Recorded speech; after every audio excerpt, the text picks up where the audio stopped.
So your business has taken off, you've achieved some growth. You hire employee 1, employee 2, intern 1, intern 2, and the list goes on. With your growth comes new responsibilities like statutory contributions to be made on behalf of your employees and deductions from their salaries, all to be remitted to relevant agencies. The most popular contribution is the pension contribution. It is a joint contribution by both the employer and the employee. If you have more than 3 employees, you must contribute 10% of each employee's monthly salary to a pension fund administrator of the employee's choice. You must also deduct 8% from the employee's salary to remit to the PAFA, meaning 18% of an employee's salary must be remitted to the PAFA monthly.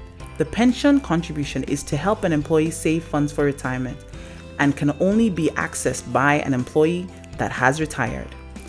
Another employee contribution is the NSITF contribution.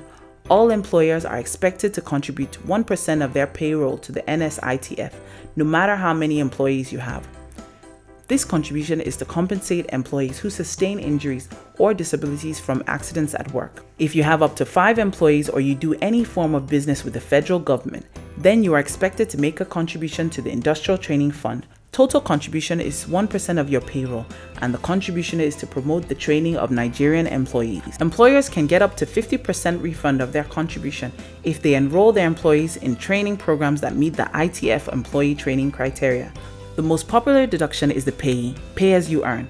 Each employer must deduct the state-mandated rate from an employee's salary and remit to the State Inland Revenue Service as the personal income tax of the employee. For any employee that earns more than 3,000 naira annually, the employer is to deduct 2.5% of that employee's salary and remit to the National Housing Fund. An employee whose employer has remitted to the NHF may then apply for mortgage loans at an interest rate lower than the commercial bank lending rate, which will be fixed for the duration of the loan. Where an employee retires and has not made use of this loan, the employee will be refunded the amount contributed. For more information, read the various applicable governing acts or visit the regulatory agency's website.